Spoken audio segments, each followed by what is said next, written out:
नमस्कार, स्वागत है आपका मेरे YouTube channel the doctor Mridula talks वैदिक विजडम एंड साइंस। पिछले वीडियो में मैंने इंद्रियों की एक कथा सुनाई थी जो केन उपनिषद से थी। उसमें सभी इंद्रियां झगड़ा करती हैं आपस में और अपने आप को सब श्रेष्ठ बताती हैं कि मैं सबसे अच्छी हूँ या मेरा महत्व सबसे ज़्यादा है।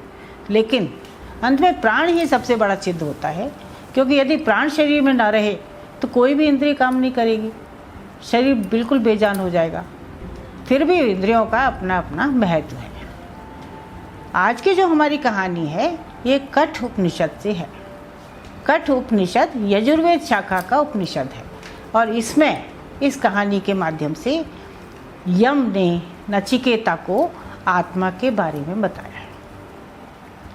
वैसे आपने यम और नचिकेता के बारे में तो ज़रूर सुना होगा, उसी की कहानी मैं आपके साथ साझा करूँगी।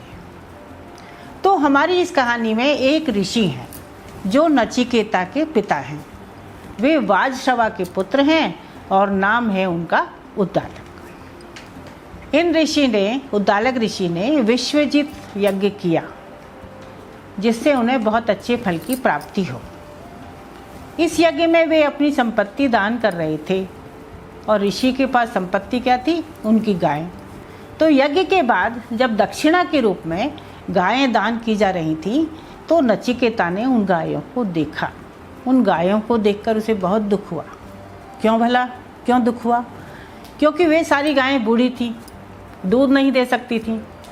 ऐसी गायों को दान करने से कोई फल नहीं मिलेगा।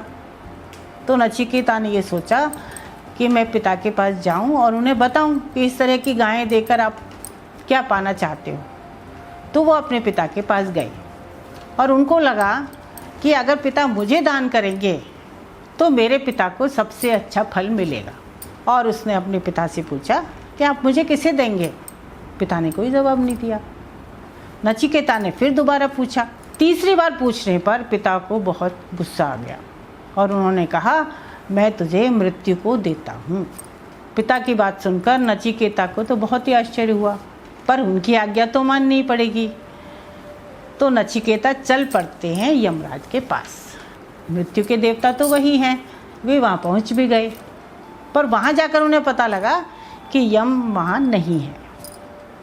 3 दिन तक भूखे प्यासे यम के आने का इंतज़ार करते रहे। यम जब लौट कर वहाँ आए तो उन्होंने नचिकेता को देखा और उन्हें ये जानकर बहुत दुख हुआ कि ब्राह्मण अतिथि भूखा प्यासा 3 दिन तक वहाँ प्रतीक्षा कर रहा है। उन्होंने जल से उनकी पूजा की और भोजन कराया। उसके बाद यमराज ने नचिकेता से कहा, आपने 3 रातें बिना खाए पिए यहाँ बिताई, इसलिए आप मुझसे 3 वर मांग लीजिए। नचिकेता ने कहा, हे मृत्युदेव, पहला वर तो मैं यही मांगता हूँ कि मेरे पिता का क्रोध दूर हो जाए, क्योंकि पिता बहुत क्रोधित थे तो वो चाहता था कि उनका गुस्सा शांत हो जाए और जब भी मैं उनके पास जाऊँ तो मुझे पहचाने और मुझे प्रेम से बातें करें। यमराज ने यह वर उन्हें दे दिया और बोले, तुम्हारे पिता तुम्हें पहचानेंगे और उनका दुख और क्रोध दूर हो जाएगा। तुम्हें मृत्यु से छूटा हुआ वे देखेंगे। अब नचिकेता ने दूसरा वर मांगा। नचिकेता ने कहा, आप तो स्वर्ग के बारे में जानते हैं पूरी तरह। वहाँ किसी तरह का कोई डर नहीं होता।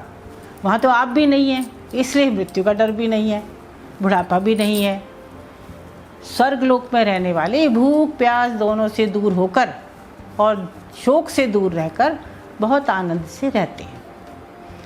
ऐसे स्वर्ग की प्राप्ति का उपाय है स्वर्गीय अग्नि, और आप तो इस अग्नि के बारे में जानते ही हैं, इसलिए आप मुझे ऐसी अग्नि के बारे में बताइए जिससे मैं स्वर्ग पा सकूं। तब यम ने उस अग्नि का ज्ञान नचिकेता को दिया। किस तरह की वेदी बनानी है, कितनी ईंटें लगनी हैं, किस तरह पूजा होगी, ये सब ज्ञान उनको दिया। उस ज्ञान को नचिकेता ने यम के सामने ज्यों का त्यों दोहरा दिया। तो यम को पता चल गया कि इनको ठीक से ज्ञान प्राप्त हो गया। वो संतुष्ट हो गए और उन्होंने खुश होकर कहा, मैं तुम्हें एक अतिरिक्त वर और देता हूँ। ये अग्नि तुम्हारे नाम से ही प्रसिद्ध होगी आज से यह नाचिकेत अग्नि कहलाएगी। अब बारी थी तीसरा वर मांगने की। नचिकेता ने कहा, मृत्यु के बाद क्या होता है, आत्मा क्या है, यह सब मैं जानना चाहता हूँ और यही मैं तीसरे वर के रूप में मांगता हूँ। अब नचिकेता तो वो एक बालक था और ये सवाल तो बहुत गूढ़ है, बहुत कठिन है। तो ये सोचकर यम ने ये कोशिश की कि वह इस वर को छोड़ दे और इसकी बजाय कुछ और मांग ले। उससे वो कहते हैं कि तुमको बहुत बड़ी लंबी आयु देता हूँ, सैकड़ों वर्षों की, तुमको बहुत बड़ा साम्राज्य देता हूँ, जितने साल आप राज करो और कुछ भी तुम जो मांगोगे मैं तुम्हें दे दूँगा, लेकिन ये सवाल मत पूछो, वर के रूप में ये मत मांगो। लेकिन इतना लालच देने पर भी नचिकेता अपनी बात से नहीं हटा। उसने कहा, ये सब तो क्षण भंगुर है, नष्ट हो जाएगा। आपके दर्शन कर लिए हैं तो उम्र तो मुझे मिल ही जाएगी। मुझे तो वही ज्ञान चाहिए जो मैं मांग रहा हूँ। जब नचिकेता किसी तरह नहीं माना तो यम समझ गए कि ये नचिकेता ही योग्य पात्र है जिसे ये ज्ञान दिया जा सकता है। एक तरह से वो परीक्षा ले रहे थे उसकी कि इसको ज्ञान दे सकते हैं कि नहीं। और फिर उन्होंने उसे आत्मा के बारे में पूरा उपदेश दिया। उन्होंने बताया कि आत्मा अमर है, शरीर के नष्ट होने पर आत्मा का नाश नहीं होता। संसार में दो मार्ग हैं, एक श्रेय और एक प्रेय। श्रेय आध्यात्म का मार्ग है और प्रेय सांसारिक मार्ग है। लेकिन जो बुद्धिमान व्यक्ति है वो श्रेय को चुनता है और जो अज्ञानी है वो प्रेय के पीछे भागता है। यमराज ने ओम यानी ओंकार को परब्रह्म का प्रतीक बताया और कहा कि ध्यान के माध्यम से अपने हृदय में स्थित उस सूक्ष्म आत्मा को पहचान सकते हैं। तो यमराज से ये ज्ञान मिल गया है नचिकेता को। तो ये ज्ञान प्राप्त करके नचिकेता के मन में जो भी संदेह था इस बारे में वो दूर हो गया। नचिकेता जीवित रहते हुए ही जीवन मुक्त हो गया एक तरह से और उसने अमृतत्व यानी मोक्ष को प्राप्त किया। इसके साथ ही यमराज के पहले वरदान के अनुसार जब नचिकेता वापस धरती पर अपने पिता वाजश्रवा के पास लौटा तो उसके पिता का क्रोध पूरी तरह शांत हो चुका था।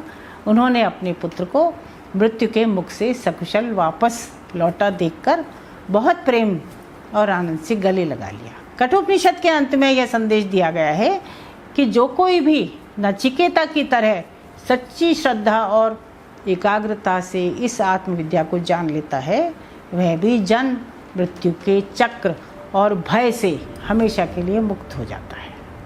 इसी तरह की उपनिषद की और कहानियाँ लेकर मैं फिर आऊँगी। देखते रहिए मेरा YouTube चैनल।